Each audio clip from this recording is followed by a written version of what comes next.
لله رب العالمين اللهم صل وسلم وبارك على نبينا محمد وعلى آله وصحبه أجمعين أما بعد. So last week we were on the tafsir of the first verse of Surah Altakathur, and we had spoken about it at some length but hadn't quite finished what we were saying concerning the tafsir of the verse in which Allah subhanahu wa ta'ala says Alhaakum Altakathur, the constant amassing and gathering and striving for more has distracted you. And we mentioned a number of opinions. We spoke actually at great length about the whole issue of the balance between having more wealth or wanting more wealth, in between the way the Sharia speaks about that in a negative way, and then reconciling that with the positive aspect of having wealth and doing good with it, and the narrations that we get whether from the companions or the other scholars of what it means to have that kind of wealth that Allah subhanahu wa ta'ala can bestow upon some people. And then we spoke about the way of reconciling between those two issues. And then we spoke concerning the verse Alhaakum Altakathur, and we were speaking about some of the statements of some of the scholars or some of the scholars of tafsir in terms of their commentary on this verse. And I'm going to I think we mentioned a couple of these last week, but I'm going to pick up again just as a kind of reminder as well.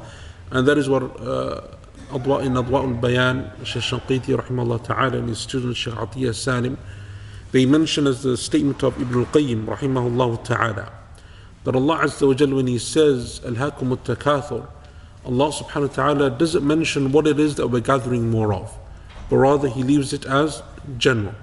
Doesn't say that you're gathering more wealth, that you're gathering more people, or that you're gathering more power, or that you're gathering more status or anything else, but He leaves it general. The fact that you're just gathering more is distracting you. And He says that that can mean one of two things. Number one is that it is the action of gathering itself that Allah Azza wa Jal is rebuking, is dispraising in the Quran, that constant need to want more and more and more. And we mentioned those hadith of the Prophet ﷺ, like the hadith that if the child of Adam was to have a valley of gold, they would not be satisfied until they have a second valley of gold. And if they had a second valley of gold, they wouldn't be satisfied until they have a third valley. And nothing will satisfy the child of Adam except the dust of the earth, meaning until they die, until death. So it's the fact that that innate nature of just wanting to gather more is the issue itself. And that's why Allah Azza wa Jal dispraises the action without mentioning what it is that's being amassed. It's the action itself that is being dispraised. Or the second is that Allah subhanahu wa ta'ala leaves it general so that it is general and contains everything, comprehensive. So it mentions and it folds over everything. So it's not just about money, it's not just about land, it's not just about property, it's not just about power. It is everything that can be amassed in that way, which then leads a person to be distracted from their wajibat, from their obligations, and from Allah subhanahu wa ta'ala. And so Allah Azza wa Jal leaves it open-ended in that way.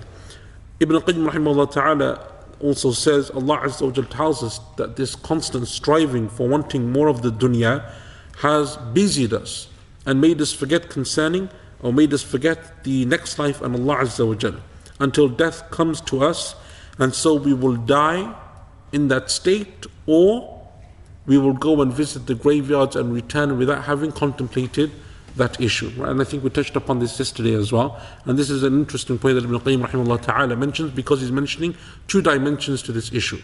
And this kind of pertains to the second verse, حَتَّى زُرْتُمُ الْمَقَابِرِ, but it's mentioned here as well. And that is the two dimensions to this verse is, number one, that it is this constant wanting of wealth will continue until you die, until death comes to you, as is mentioned in the hadith that we mentioned of the son of Adam and the valleys of gold. Or it can also refer to a person being reminded of death, reminded of going to the graveyard, reminded of their ending, and still not paying heed and attention to that aspect. And so despite seeing what they see and other people going through that difficulty, and they can see that this is a certainty that each and every single one of us must face, and must face fairly closely at hand, it is still something which doesn't allow a person to stop and contemplate and reflect over their own situation and what it is that they need to do in order to realign those priorities and turn back to Allah subhanahu wa ta'ala. And Ibn Kathir rahimahullah ta'ala mentioned something similar. He says that the love of the dunya and its beauty and its adornments has busied you from seeking the life of the hereafter, and that has continued to slow you down from seeking that life of the hereafter until death comes to you and you visit the graveyards, meaning that you become from the dead. وَصِرْتُم مِّنْ أَهْلِهَا, meaning that visiting the graveyards, and we'll speak about the different opinions amongst the scholars of tafsir as to what it means by visiting the graveyards. Is it merely visiting, or does visiting mean actually to die and be dead and placed in those graves ourselves? But either way, he is of the opinion, Ibn Kathir rahimahullah ta'ala, that the stronger opinion is that zurtumul maqabir, the visiting of graves, is death itself. So visiting is a way of saying that you enter into the grave and that you die. Al-Razi in his tafsir, he says that Allah Azza wa Jal didn't tell us what it is that we are amassing. Right, that same point. Because he said to leave it open-ended is ablagh. It is more eloquent and it is more forceful in Allah subhanahu wa ta'ala criticizing and rebuking us for doing this. And so therefore he says that it concerns everything. Anything that busies you and takes you away from the remembrance of Allah Azza wa Jal and from performing your wajibat, your obligatory deeds, your mandubat, your optional recommended deeds, and any other type of good, and contemplating and thinking about Allah subhanahu wa ta'ala, all of this is included. And that's also a very interesting point, because what Al-Razi is saying here is that it's not just that Allah Azza wa Jal is saying to us that the dunya busies us and distracts us and takes us away from fulfilling our obligations, from remembering to pray, from remembering to give zakah, from remembering to be obedient to our parents, from remembering to do the wajibat, the duties that Allah Azza wa Jal has placed upon us, but rather it can even be that it is distracting us from doing what is recommended. So a person is doing, one of us, we're doing our wajibat, we're fulfilling our obligatory deeds, but we're not really going that step further. When it comes to the optional deeds, when it comes to doing that little bit extra, when it comes to finding what it is that we need to do in order to raise our level in Jannah, in order to accumulate extra good deeds, in order to go that extra little way, we will stop and we won't go that extra way because we then become busied with other things. So the example of that is someone who's so busy and so engrossed in what they're doing, whether it's their job or whatever else it may be, is that when they come to the salah, yes, they will pray their fard prayer, they will pray their 4 rak'ahs of dhuhr, or their 3 rak'ahs of maghrib, or their 4 rak'ahs of isha, but they won't have the time to sit and make adhkar. And they won't have time to pray their sunnah prayers before or after those obligatory prayers. And then the other types of mandubat, the other types of recommended deeds that a person does, even though we know, as the Prophet told us sallallahu alaihi wasallam in the hadith, that from that which helps a person overcome the deficiencies that they have in their actions of worship, and especially in their wajibat, the obligatory deeds, is those optional deeds. And so Al-Razi is saying that sometimes that amassing of wealth, yes, you're doing the minimum, but what about all of those missed opportunities? Right? Didn't the Prophet ﷺ say that a person will pass away from this life, will be in their grave, and they would sacrifice everything in the dunya and everything within it, for the ability to just come back and pray 2 rak'ahs. Just to pray 2 rak'ahs. It will be more valuable to them, more precious to them than the dunya and everything within it. And that's because of all of those missed opportunities. The Prophet told us, sallallahu alaihi wasallam, that the first thing that the people will be asked about on the Day of Judgment is the salah. And if it is good, then everything else will become easy. But if there is deficiency within it, then Allah will say to the angels, "Unzuru ila a'mali abdi, hal lahu min tatawwu'."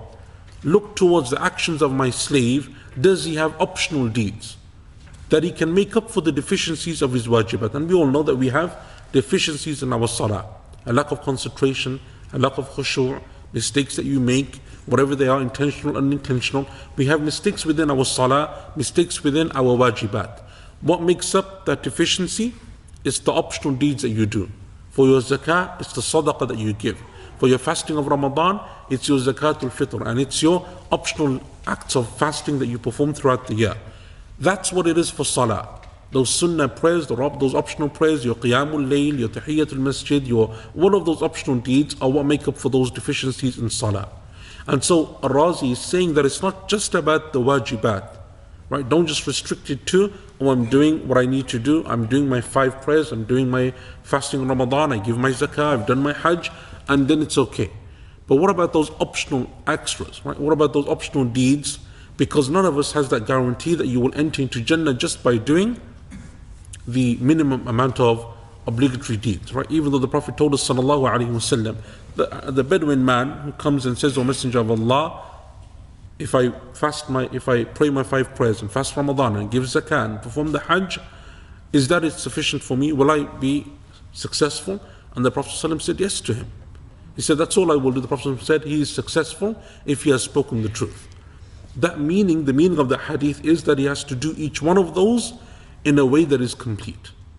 Right? He has to perfect each one of those and do them in a way that is complete without having then performed or committed any of the major sins and then anything which can negate from his wajibat and negate from his reward and negate from those actions that he's performed. So how many people can actually do that where they can kind of make that level meet? So Islam comes with all of those optional deeds that we should perform. And that's what Al-Razi is saying, that it's not just about the wajibat, but it's about the optional deeds that the busyness of the dunya often distracts us from.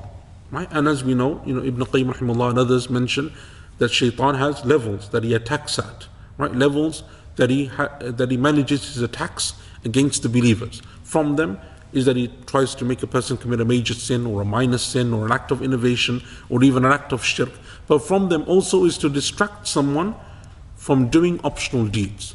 So if they're doing the wajibat, he says, okay, you're doing the basic, you're doing the minimum, you don't need to worry about anything extra.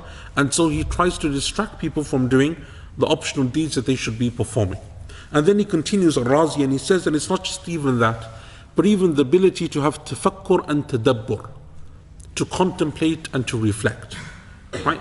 So as Allah Azza wa Jalla tells us in the Quran, أَفَلَا يَتَدَبَّرُونَ الْقُرْآنَ أَمْ عَلَى قُلُوبٍ أَقْفَالُهَا. Do they not contemplate over the Quran, or are their hearts locked and sealed?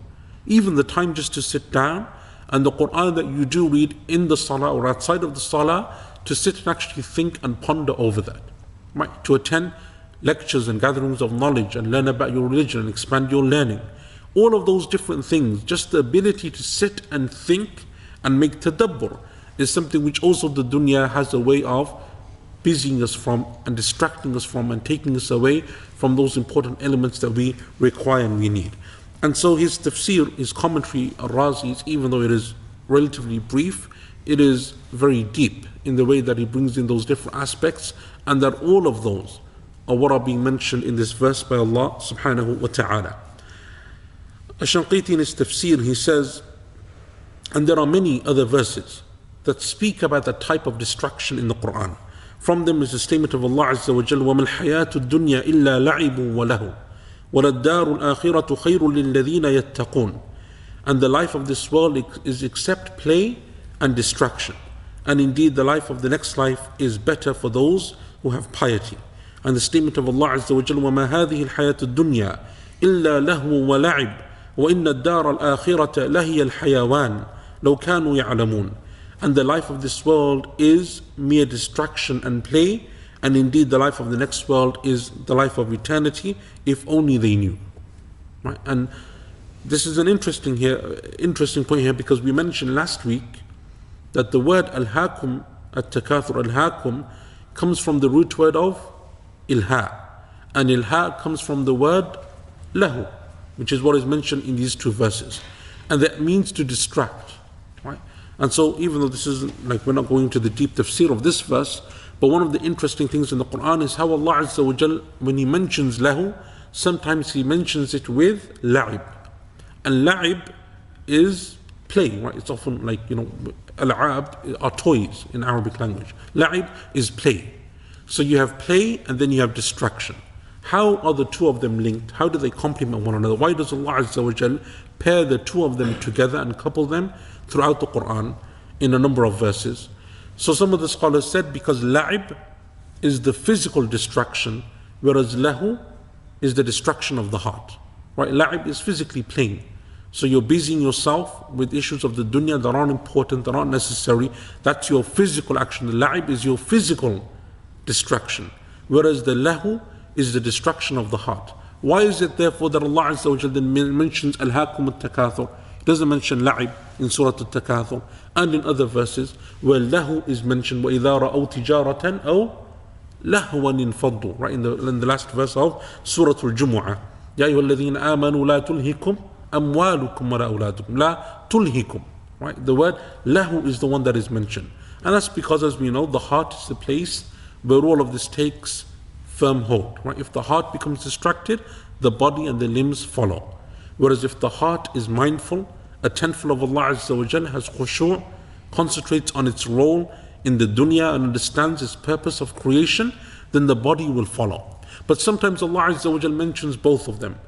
So some of the scholars said the reason is because la'ib is the physical, the limbs, the body, and lahu is the heart. Others said that lahu is distraction from something, and la'ib is what replaces it. Right? So you're distracted from worshipping Allah Azza wa Jal. What do you replace that with? So that empty space that's now been left by being distracted, what is it filled with? That is the la'ib. Right? So Allah Azza wa Jal mentions both. So because why? They say because when you become distracted, that space that you've left behind is never left alone. It's always filled by something. So for example, if none of us were here today, right now, attending this tafsir class, would we be just nowhere suspended doing nothing? No. Right? Everyone would be doing something else. You'd be busy with something else. It may be a waste of time, you may be with your family, you may be working, you may be eating, whatever it may be, but you will always fill that time with something else. So that is the la'ib aspect. The lahu is the distraction that takes you away from what is important, what is necessary, and the la'ib is what takes the place of the empty arena that's left behind. That's what is called la'ib. So Allah Azza wa Jalla, He often mentions the two together, but He also mentions lahu on its own. So for example, يَا أَيُّهَا الَّذِينَ آمَنُوا لَا تُلْهِكُمْ أَمْوَالُكُمْ وَلَا أَوْلَادُكُمْ عَنْ ذِكْرِ اللَّهِ. O you who believe, don't let your wealth nor your children distract you from the remembrance of Allah subhanahu wa ta'ala. Or the last verse of Surah Al-Jumu'ah, وَإِذَا رَعُوا تِجَارَةً أَوْ لَهْوًا انفَضُّوا إِلَيْهَا وَتَرَكُوكَ قَائِمًا قُلْ مَا عِنْدَ اللَّهِ خَيْرٌ مِّنَ اللَّهْوِ وَمِنَ التِّجَارَةِ وَاللَّهُ خَيْرُ الرَّازِقِينَ. When Allah Azza wa Jalla says, and when they scatter towards trade or entertainment, whenever they observe it. This hadith or this verse has a cause of revelation, right? As mentioned in Sahih al-Bukhari, the hadith where the Prophet ﷺ, the companion said that we were sitting in the Jum'ah prayer with the Prophet ﷺ. He's giving the khutbah in the Jum'ah, Salatul Jum'ah, and a caravan, a trade caravan entered into Medina. Right? So people who had gone on trade and commerce and business, and the people of Medina, some of them who have invested in that wealth, others who want to purchase from the trade and the goods that have been brought back from that trade caravan. The caravan arrives during the khutbah at the time of Jumu'ah. So the majority of the companions stood up, the Muslims, and they rushed towards it to meet it. The narration says in Bukhari, I think, if I remember correctly, that only 12 or so people remained behind in the masjid. Only 12. Right? And that's why from the strictest like rulings of Jumu'ah is what? إِذَا نُودِيَ لِلصَّلَاةِ مِنْ يَوْمِ الْجُمُعَةِ فَاسْعَوْا إِلَى ذِكْرِ اللَّهِ وَذَرُوا الْبَيْعِ. It's not allowed, right, to perform transactions in that time of Jumu'ah, right? To the extent that the scholars said it is haram because of this verse. Allah says, hasten towards the Jumu'ah prayer and don't busy yourself in trade and commerce. And that's why one of the interesting fiqh issues, inshallah, maybe when we get to that part, we can speak about that in more detail in Surah Al-Jumu'ah, is the issue of if you buy and trade in Jumu'ah, is that a correct transaction or not? Is it, because it's haram. Allah Azza wa Jalla says it's haram. Therefore, if you buy something, is that a valid transaction? Right? I purchase this phone, I purchase a house, I purchase a car. Is that a halal transaction? Is it valid? Because it's haram, right? So is the transaction still valid or is it invalid? If a person gets married during that time, right? The nikah for some reason was during the Jumu'ah khutbah, for whatever reason, maybe everyone was just there and it was easier. And so they do is it a valid nikah contract? Right? Because it's done at a time in which it is haram to conduct any type of transaction or any type of contract. So anyway, that's like a different issue. I'm sure we'll get loads of questions about it, but yeah. But that's an interesting issue, right? And so Allah Azza wa Jalla, but look at the wording. The point here was the wording of the verse. وَإِذَا رَأَوْا تِجَارَةً أَوْ لَهْوًا. When they see any type of trade or any type of distraction or entertainment or something else, that's what happens. They turn away and they rush towards it, Allah Azza wa Jalla says, and they leave you standing there. Say God's gift, قُلْ مَا عِنْدَ اللَّهِ, what is with Allah is better than any distraction or trade. Indeed, Allah is the best of providers. Right? And so that's also something which Allah Azza wa Jalla mentions within the Quran. So those are different contexts in which that verse, or in which the wording of lahu is mentioned within the Quran, and distraction.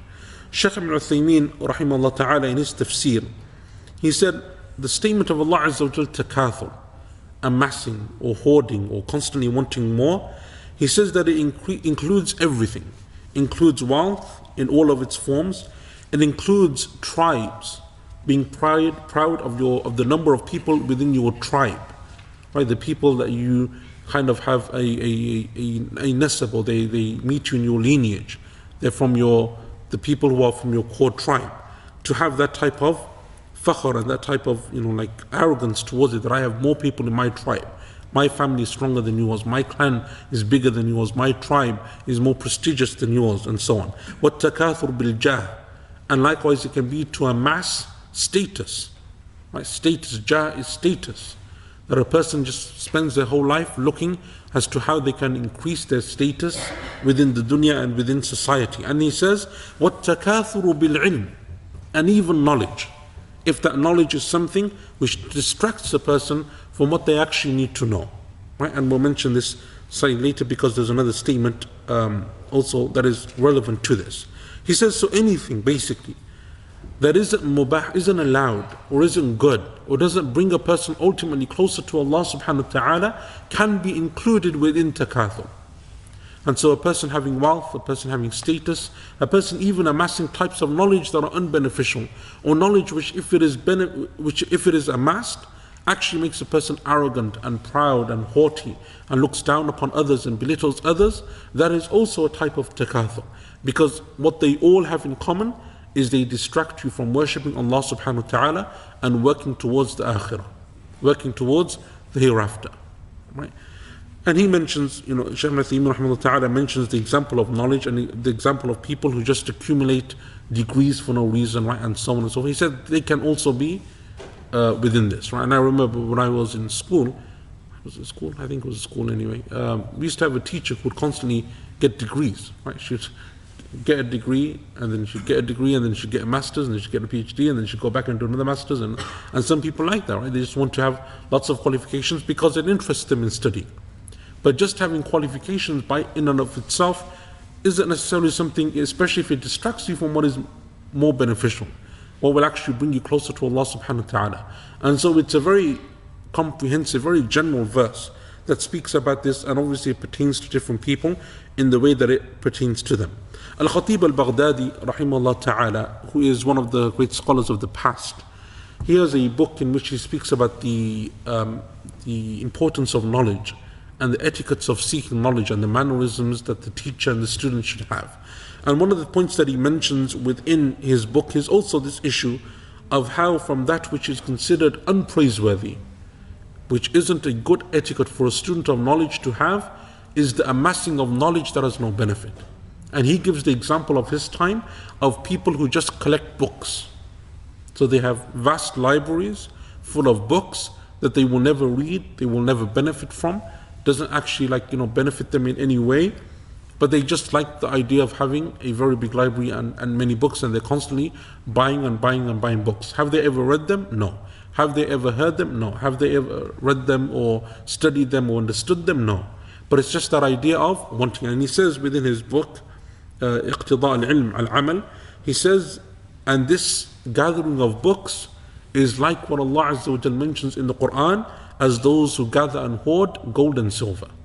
He says it is similar to the one who just simply collects gold and silver. And so he says that can also be from this type of takathur, which is a person just gathering stuff that doesn't actually benefit them in any particular way. Right? And we have many, many examples of that even within knowledge. So for example, the issue of just wanting to read hadith books. You know, there's sometimes people, what they like to do is open Bukhari and read it from beginning to end, or Muslim, or Musnad Imam Ahmad, all those types of books of hadith, which in and of itself isn't a bad thing. It's a good thing. There's barakah in reading hadith and there is blessing.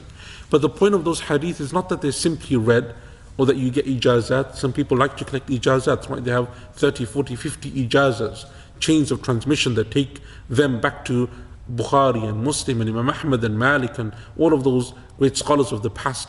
But do they understand the hadith?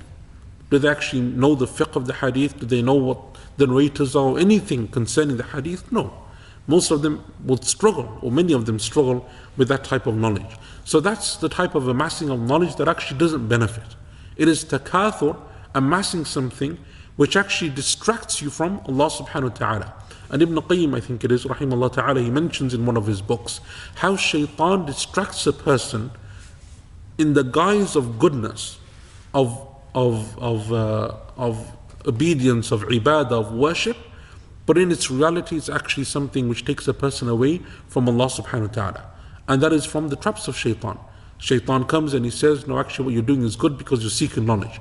But those people, some of them, they're seeking knowledge, but all they're doing is refuting other people, right? And they're cursing other people, and they're criticizing them, and they're slandering them, and they're backbiting them. So what good is that knowledge that they gained when all they accumulate with it is sins and misdeeds and evil, right? And that's an example of, it is takathur. It is gathering something which distracts you from the actual point. And one of the most amazing statements I read of Imam Ahmad rahimahullah ta'ala, which shows you the fiqh and the understanding of the scholars of the past and how their standards and the way that they would measure things was very different to the way that sometimes we look at something. It said that one of the students of Imam Ahmad rahimahullah ta'ala came and he mentioned to him another scholar. And he said to him that that scholar isn't very knowledgeable, meaning he doesn't have a great amount of knowledge. Not like someone like Imam Ahmad or Shafi'i, or known for hadith, known for fiqh, known for all of those different sciences. It's not someone who has a great amount of knowledge. So Imam Ahmad replied and he said, but rather he has already attained the goal of knowledge. He may not have a lot of knowledge, but he has already attained the goal of knowledge. So he asked him, and what is the goal of knowledge that he has attained? He said he has taqwa. He has fear of Allah. He has piety. The knowledge that he has may not be a great deal, but what he has brought him closer to Allah, and that is the goal of knowledge. إِنَّمَا يَخْشَى اللَّهَ مِنْ عِبَادِهِ الْعُلَمَاءِ. Those who truly fear Allah are the scholars. Right? So when that knowledge, an increase of knowledge doesn't bring you that goal, doesn't give you that fruit, doesn't give you that objective, you don't feel that closeness to Allah Azza wa Jal, then you have to stop and question yourself. Do I have sincerity in that act of worship? Am I doing it in the correct way? Am I doing it for the right reason? Am I actually studying and learning and benefiting something which I can bring into my life and it will benefit me and those around me? Right? And that is important, especially in the issue of seeking knowledge. Sufyan al-Thawri, rahimahullah ta'ala, used to say that I never fought anything that I found more difficult than my own sincerity. Never fought anything. مَا عَلَجْتُ شَيْئًا أَشَدُّ عَلَيَّ مِن نِيَّتِي. I never fought anything more difficult upon myself than my own sincerity, because it's a constant battle and a constant struggle, and shaitan often comes in the guise of good and he distracts people, just as he did with Adam alayhi salam when he said to him, هَلْ أَدُلُّكُمَا عَلَى شَجَرَةِ الْخُلْدِ وَمُلْكٍ لَا يَبْلَى. Shall I not guide you towards a tree that will give you everlasting life and everlasting provision? Right? He comes in the guise of good. Didn't come to them and say disobey Allah, didn't come to them and say disbelieve in Allah. He came in the guise of good, and he said to them, وَقَاسَمَهُمَا إِنِّي لَكُمَا لَمِنَ النَّاصِحِينَ. And I promise you, I take an oath that I have come to you as a sincere advisor. But we know that he was lying and deceiving them. And so shaitan often does this, so just because someone's engaged in knowledge or in some good or charity work or whatever, it is always a constant battle, and there is a constant need to assess ourselves and our intentions, because we don't want to be from those people who fall within this verse of amassing things and being distracted from Allah subhanahu wa ta'ala.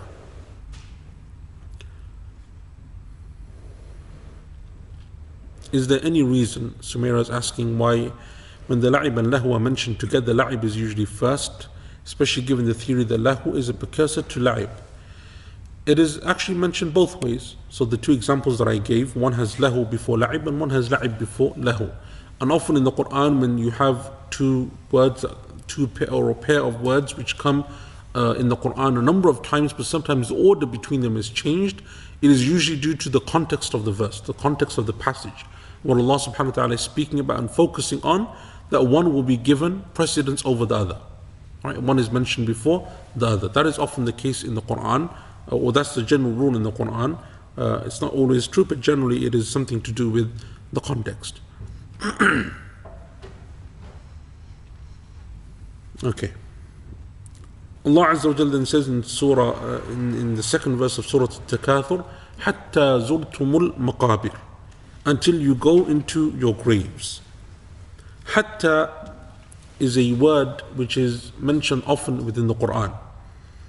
And Imam Suyuti rahimahullah ta'ala in his Itqan, in his book on the sciences of the Quran, Al-Itqan fi Ulum al-Quran, he says concerning the word hatta, Imam Suyuti has a whole section, as do other scholars in their books of Ulum al-Quran, sciences of the Quran, in which they mention the most common words, right? The most common words of the Quran that are used by Allah subhanahu wa ta'ala in terms of giving an added meaning. And they're often the short words that you often find within the Quran. Kalla, idha, inna, sawfa, hatta, right? And we gave, I think we did a couple of them before already. So those words that come in the Quran very often throughout the Quran, thumma, right? These are words that are very short, that mean then or until or when and why, and all of those types of small short words in the Quran. They often use them within the books. They have chapters dedicated to this, because it is something which is commonly repeated within the Quran, and something which they mention in terms of the different contexts in which it is mentioned within the Quran. So he says the word hatta, Imam Suyuti rahimahullah says the word hatta means until, ila, up until, right, or until, or up till, or until, right, up till is not a word, until, right, until.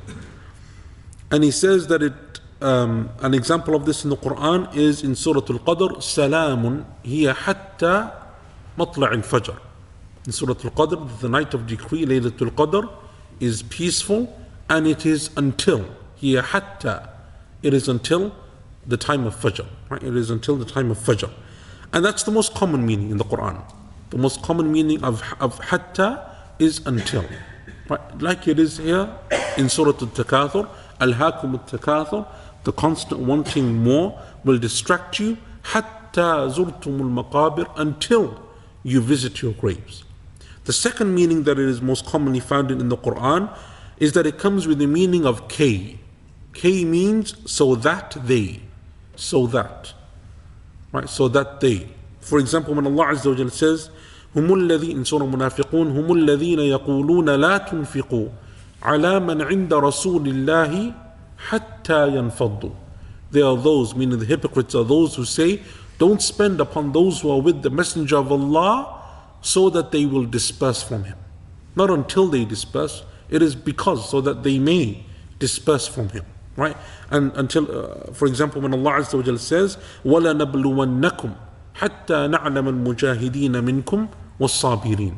And we will test you and try you so that we may make it known those amongst you who are patient and those amongst you who will strive, right? Not until you are patient, but so that it's known amongst you who are the patient from amongst you, right? So it comes with the meaning of until, which is the most common in the Quran, but sometimes it comes with the meaning of kay, which means so that they will, or up until. It is also sometimes mentioned in the Quran, the word hatta, for something which is impossible, in the context of something which is impossible. For example, in Surah Al-Baqarah, Allah Azza wa Jalla says, وَلَن تَرْضَى عَنْكَ الْيَهُودُ وَلَن نَصَارَى حَتَّى تَتَّبِعَ مِلَّتَهُمْ. And the Jews and the Christians will never be pleased with you unless you follow their religion, or until you follow their religion. But it's impossible that the Prophet ﷺ would ever follow their religion. But the word hatta is often used in the Quran to show something that is impossible. right? To give something which is impossible. It's not going to happen and take place, but for Allah Azza wa Jal to stress a point that these people will never be happy with you, they won't accept you, they will never be pleased with what you're doing unless and until you leave what you're upon and you follow what they're upon, right? And so it's something that stresses a point, but it uses the word hatta, but it is something which is impossible. Similar to it is the verse in which Allah Azza wa Jal says concerning the disbelievers, وَلَا يَدْخُلُونَ الْجَنَّةَ حَتَّى يَلِجَ الْجَمَلُ فِي سَمِّ الْخِيَاطِ. And they will never enter paradise until the camel enters into the needle, the eye of the needle. Right? Can the camel ever enter into the eye of the needle? No, it's impossible. Right? And so therefore Allah Azza wa Jalla is stressing the point what? That they will therefore never enter into Jannah, just as the camel can never enter into the eye of the needle. But the word that is used in Arabic to show this and emphasize this is hatta. That it's something which is impossible to happen in the future. So here Allah Azza wa Jalla says hatta zurtumul maqabir, until they visit the graves. Ali radiallahu anhu, this is collected by Imam al-Hakim in his Mustadrak, and it is an authentic narration. He said, ما زلنا نشك في عذاب القبر حتى نزلت ألهاكم التكاثر. We used to have doubt concerning the punishment of the grave until Allah Azza wa Jalla revealed the surah Alhaakum al-Takathur. Because we mentioned, as we mentioned I think a couple of weeks ago in the introduction to this surah, that it is one of the few surahs, if not the only surah, that mentions the word or the concept of graveyards, right? The concept of graveyards. And so therefore, the whole concept of graveyards and life in the graveyard and the barzakh and so on, it is one of the only times that it is mentioned in the Quran. That is disputed by other scholars, because Allah Azza wa Jalla says in the Quran, ثُمَّ أَمَاتَهُ فَأَقْبَرَهُ. Right? Then he died, and he caused him to die, and he is buried. Right? And that word qabr is therefore used in that context as well. But that is the verb, and this is the noun. So maybe that is what some of the scholars mean, that it's not mentioned in the context of a noun except in this verse, and Allah Azza wa Jal knows best. But anyway, the statement shows the importance of this surah.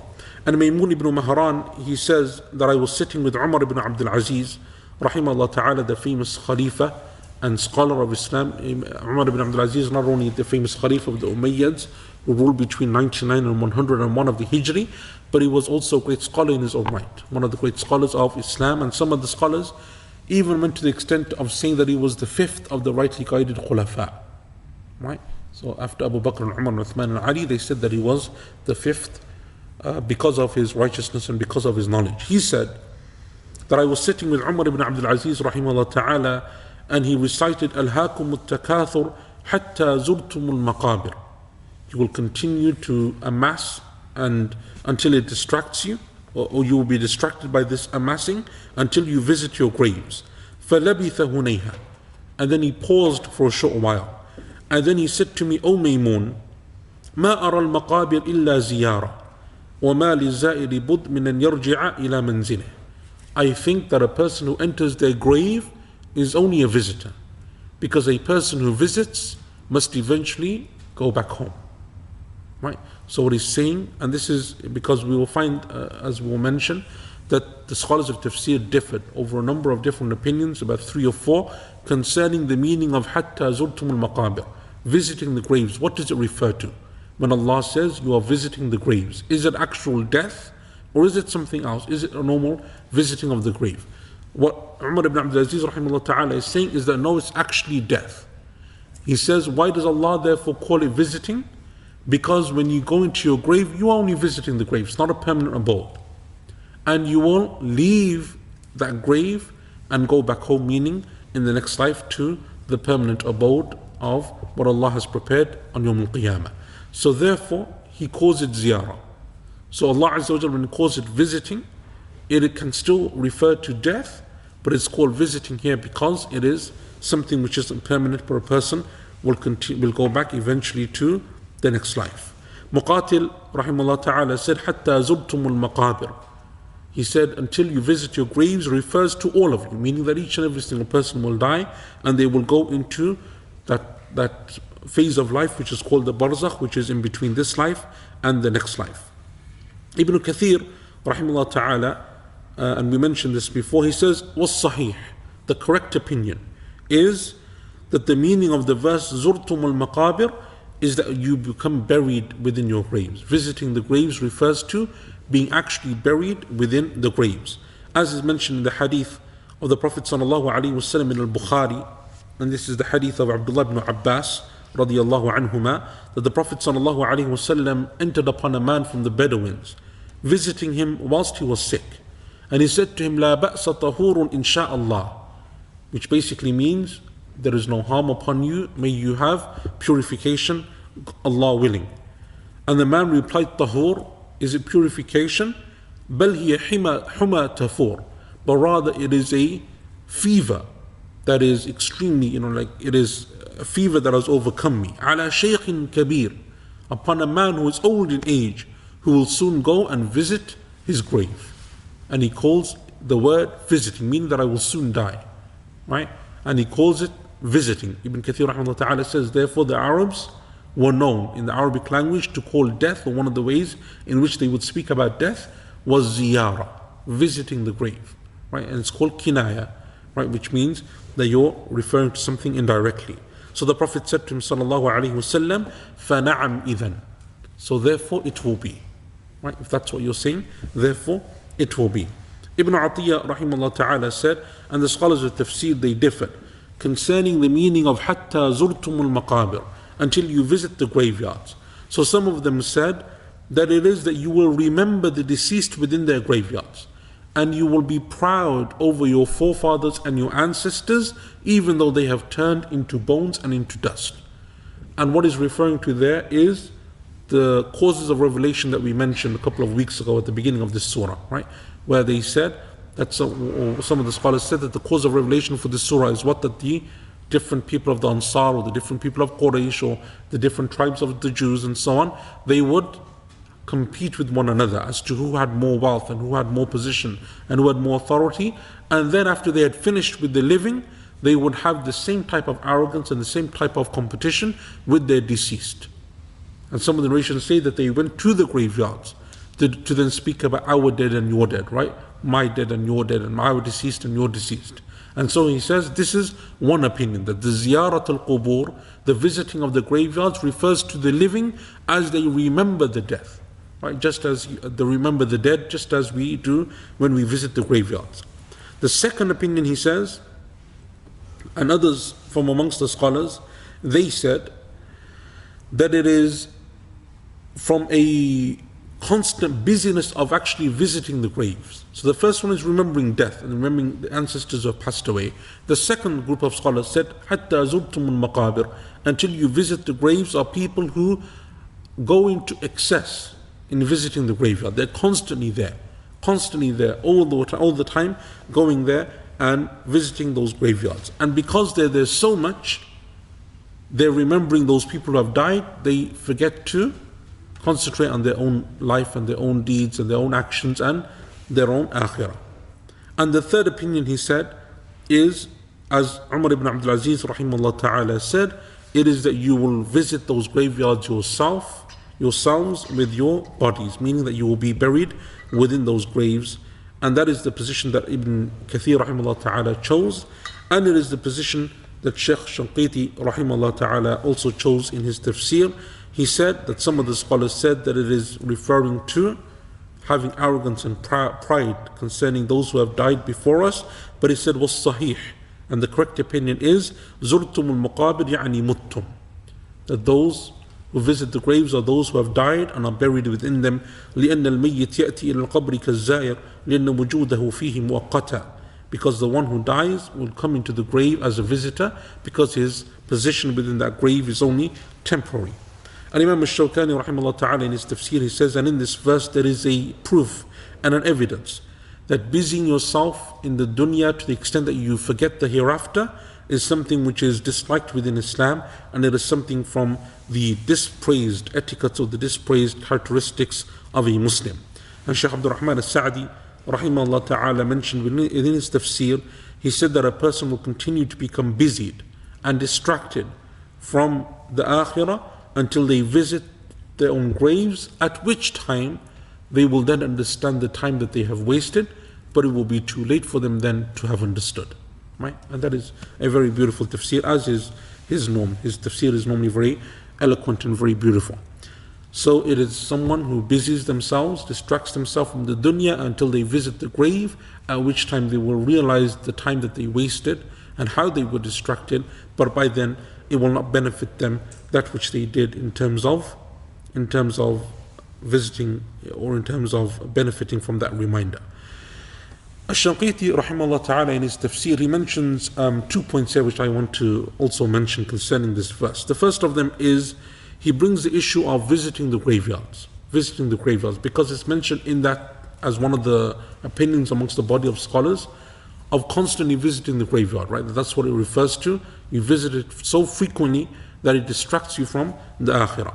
He says that we have the hadith of the Prophet ﷺ, the famous hadith of Burayda radiallahu anhu in Sahih Muslim, كنت نهيتكم عن زيارة القبور ألا فزوروها فإنها تزهد في الدنيا وتذكر الآخرة. Those I used to forbid you from visiting the graveyards, but now visit them. For indeed it makes you remember the hereafter, makes you remember death, depending upon the wording. He then mentions that there's a difference of opinion amongst the scholars concerning the ruling of women visiting the graveyards. Some of the scholars said that it is allowed for them to visit based upon this hadith, right? The Prophet ﷺ allowed it, and it's a general hadith, so it's allowed for everyone. And others from amongst the scholars said it's not allowed for them, based upon the other hadith in which the Prophet ﷺ cursed the women who visit the graves. And he said in the hadith, لَعَنَ اللَّهُ زَائِرَاتِ الْقُبُورِ, in the hadith of Abu Hurairah in At-Tirmidhi, or in the other wording, زَوَّارَاتِ الْقُبُورِ. May Allah Azza wa Jal curse the women who visit the graveyards. Or in the other hadith, who frequently, in the other wording, who frequently visit the graveyards. And the scholars differed therefore. So you have a body of scholars like the Hanbali madhab and others who say it's not allowed for a woman to enter a graveyard. And other scholars say it is allowed. And then you have the middle position, which is the one that Shanqiti rahimahullah ta'ala chooses, and his student Atiyya Salim rahimahullah, and that is that it is allowed for a woman to visit the graveyard, but not to frequently visit it. But to visit it every so often, once in a while, is allowed. What is not allowed is for them to frequently visit the graveyard, because of the hadith that Allah Azza wa Jal has cursed the women who frequently visit the graveyard. And that's because sometimes women become emotional at that point and they do things which they shouldn't do. In the graveyard they are more likely to become emotional than men, and so therefore they shouldn't be frequently visiting the graveyards. And they use as a dalil for this 2 hadith. One of them is the hadith in Sahih Muslim, the hadith of Aisha radiallahu anha, the famous hadith, or the long hadith anyway, I think it's well known. But the Prophet ﷺ left Aisha radiallahu anha in the night, and she became jealous. She thought that maybe he's going to visit one of his other wives, so she followed him in secret until she came and found that he had entered into Baqi', which is the graveyard of Medina. Entered into Baqi', the graveyard of Medina. And so when the Prophet ﷺ returned, when he was leaving, she returned home, but the Prophet ﷺ caught up to her. He came into his house and he found that she was awake. So she used a very clever strategy, which was that she asked him a question, so that he wouldn't ask her, what are you doing up, where were you, what were you doing? She asked him a question instead. And she said, O Messenger of Allah, if I visit the graveyard, what should I say? What is the dua? So the Prophet ﷺ said to her, say to them, Assalamu alaikum ahla diyari min al-muslimin. The famous hadith of visiting the graveyard. So the scholars say the fact that this hadith in Sahih Muslim, the fact that he said to her that this is what you say when you visit the graveyard, shows that it's allowed for a woman to visit the graveyard once in a while, right? To go and do something. Obviously, the other scholars who disagree with this, the Hanabila and so on, say that this is the dua that you make when a woman, what? Walks through, or she's passing by, like she's passing by, and she's not in the grave, but she's passing next to the graveyard. She can make that dua from outside, not necessarily that she's going in and she's visiting the actual graveyard itself, or that she's just simply passing through because there is something which she needs to do on her way. But then they have another hadith, and this hadith is in Bukhari, the hadith of Anas radiallahu an, of the woman who was crying and she was wailing and she was extremely upset because she lost someone close to her. So the Prophet ﷺ came to her and he spoke to her and he told her to be patient. So the Prophet ﷺ tells this woman to be patient, and she replies to him and she says, "Go away from me. You don't know what I'm going through." Because of a severe emotional reaction. She becomes extremely upset and she doesn't realize who it is. So once the Prophet ﷺ walks away, they say to her, "Do you not know that that was the Prophet ﷺ?" Right? She didn't realize because of how distressed she was. So she came to the Prophet ﷺ and she said to him, "O Messenger of Allah, I apologize. I didn't know it was you." And the Prophet said to her ﷺ, "إِنَّمَا الصَّبْرُ عِنْدَ صَدْمَةِ الْأُولَى." Indeed, true patience is when calamity first strikes. True patience is at the time when calamity first strikes, meaning that it's not when you've been reminded and then you have to be told. And then a true test of patience is as soon as that calamity strikes, a person remembers Allah subhanahu wa ta'ala and they show the type of patience. This hadith, some of the scholars said, the woman was in a graveyard. And the Prophet never said to her, "Why are you here? What are you doing here? Shouldn't be in here." Didn't tell her to leave.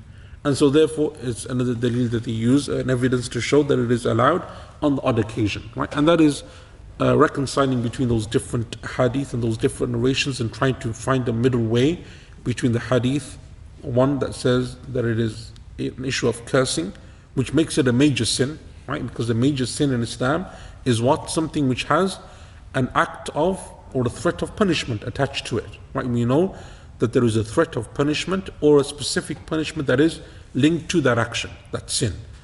So when there is a sin that has, and we're told that there is a threat of punishment which is la'an, which is like this hadith, a curse of Allah Azza wa Jal. The curse means what? The person is removed from Allah's mercy. They are distanced from Allah subhanahu wa ta'ala's mercy. Or that Allah Azza wa Jal will become angry with them. They have the wrath and the anger of Allah subhanahu wa ta'ala. Or that there is a specific punishment that is attached to it, right? Like murder, like theft, like adultery, and so on and so forth. There is a specific punishment that has been attributed to it within the Quran or within the Sunnah. It makes it a major sin. So therefore, you have the hadith which makes it a major sin, and then you have the other hadith that show and indicate that there were times in which either the women were allowed or that they would do it, or that it was something which they would do once in a while. And so therefore the reconciliation that these scholars have, and I think that this is a strong position inshallah ta'ala, is to bring those two positions together and say that as a one-off, every so often, every once in a while, it's okay, or if there is a need, for example, but otherwise it is something which should be avoided generally, and Allah Azza wa Jal knows best. The second issue, before I open up to any questions, which also Shanqiti mentions in his tafsir, but it's also mentioned by others. Ibn Atiyya rahimahullah ta'ala mentions it in his tafsir. Abu Hayyan, who has a famous tafsir, again you'll find these biographies on that those notes that I did, which have yet to be put into, what was it? Chronological order, where you can click on some fancy thing and everyone was like, no, wait, we'll do it. How many weeks has it been? Anyway, 2 months. All right. Inshallah. I thought my tafsir was slow. So anyway, Abu Hayyan is one of those scholars of tafsir. He has an amazing tafsir, and his tafsir primarily deals with issues of language and issues of poetry and poetics and eloquence and so on. It's a very nice tafsir. But anyway, all three of them mention something which was a phenomenon at that time. I mention this because it's something which, especially Abu Hayyan ibn Atiyya, lived hundreds of years ago, and they mention it as something being prominent in their time. And anyone who's recently been to any graveyard or most graveyards will see that it's something which has continued, unfortunately, within our time. And that is that they said that from the ziyaratul qubur, or from the way that Allah Azza wa Jal, or from the way of distracting people from Allah subhanahu wa ta'ala, even within the graveyard, they say is what we find within our time. When people come and they beautify their graves, and they build monuments over them, and they have flowers, and they have candles, and they have all sorts of marble effects that they place upon the graveyards, and this is something which they say is something which the Sharia didn't order with, and it's something which should be avoided, right? And that's interesting because they mentioned this how many hundreds of years ago, right? 500, 600, 700 years ago, some of these scholars lived. Okay, Shanqiti is more contemporary, not too long ago, but these other scholars lived hundreds of years ago. And they said that it's become a phenomenon within their time, that they find this within the graveyards. And so even when a person goes to the graveyard, the purpose of which is what? To remind you of the akhirah, to remind you of death, to remind you of the stark and harsh reality of death. All you see now is beautification, adornments, flowers, nice messages. I find balloons, there's teddy bears, there's candles, there's everything, literally. Right? And like the difference between a birthday and a funeral, if you were to just remove the context of the location, it's very difficult sometimes to see the difference between the two. And that is all that way of shaitan trying to make us beautify death, make it palatable, make it acceptable, make it something which we don't have to then face the harsh reality that tomorrow it's going to be me and you. And that's what death should do. Right? The Prophet ﷺ told us, remember the destroyer of pleasures often. The destroyer of pleasures is death. So they said that this is a phenomenon that we've seen in our time. Right? And it's something which unfortunately even till our time we see within the graveyards. Right? And that's something which you see, the scholars mentioning how constantly one of the positions of Hatta Zurtum al-Maqabir is people who go to the graveyard, and what happens is they're constantly visiting. They're constantly visiting. Why? Because they're constantly tending to those graves. They're planting flowers and they're doing this and they're watering those flowers, and that requires a weekly visit, especially if it's something which is done in the summer and so on. And that's what you see, right? People becoming distracted from even the position or the objective and the goal of visiting the graveyard. They become busied and they become distracted by doing something else instead. So anyway, so those are the 2 points that are mentioned within those books of tafsir. We mentioned that Al-Qurtubi rahimahullah ta'ala said that al-Maqabir, this is the only time that it's mentioned within the Quran. And it goes without saying that the scholars mention that if someone really wants to pay attention to these verses and what they mean, it is a reminder of death. It is a reminder to go and visit the graveyards and take that harsh reality and lesson that Allah Azza wa Jalla has given to each and every single one of us about the fragility of life and the temporary nature of that life. I want to conclude with one final thing, inshallah ta'ala, before we call it a day. And that is something which Al-Qurtubi rahimahullah ta'ala mentions within his tafsir, and I just thought it's an interesting point that he mentions. He refers to, when he's referring to the word maqabir, right? Because there are 2 plurals in the Arabic language for the graveyard. Right? The singular is maqbara, and the plural is qubur, right, which means graves, and maqabir, which means graves or graveyard. He mentions the name of a scholar who was from the tabi'een, from the students of the companions. He studied under the likes of Aisha and Abu Hurairah and Sa'd ibn Abi Waqqas radiyallahu anhum. He died in the year 125, and he says his name was Abu Sa'id al-Maqbari. He's a famous scholar of hadith. Abu Sa'id al-Maqbari. Abu Sa'id, and then his title is al-Maqbari, right? And Al-Qurtubi says, or Dhahabi rahimahullah ta'ala rather, he says in his siyar, he says, and he was known as this because he used to live around and next to the graveyard of Baqi' in Medina. And so people began to call him Maqbari. And so the name stuck and he became known as Abu Sa'id al-Maqbari. Right? I only mention this because Al-Qurtubi mentions this in his tafsir, and it's something which they often do within the tafsir. They bring these nice little points that they just come across in other things, and they mention it as something as like kind of trivia. Okay, so any questions? I'm not going to deal with the fiqh issues. Is collecting ijazah for the sake of it considered riya? I mean, intentions of people are for them to like consider and determine, but just the point was just to collect ijazahs for the sake of ijazahs isn't the way of the scholars, nor is it the way of seeking knowledge. But rather, knowledge has its purpose, right? And that is to learn and to benefit and to act upon that and to call others upon it, and that it gives you taqwa and brings you closer to Allah subhanahu wa ta'ala. That is the purpose of knowledge. Some people never reach an actual grave as they have been drowned or burnt or whatever else than burial. Are these people excluded from this verse? So the Quran speaks about the majority, right? The general rule. Obviously there are people who aren't buried for whatever reason, they drowned, they're burnt or whatever it may be. Those people still go into the life of the barzakh, right? Because we have the hadith of the man, the Prophet ﷺ told us of the man who gathers his children, his heirs, and he tells them to burn his body because he did no good and so on. And Allah Azza wa Jalla will gather his ashes back. The hadith is long, but the point is that it's mentioned within the sunnah. So the point is that they have still a life of barzakh, a life between this life and the next, even though they don't necessarily go into the grave, or they're not necessarily buried, right?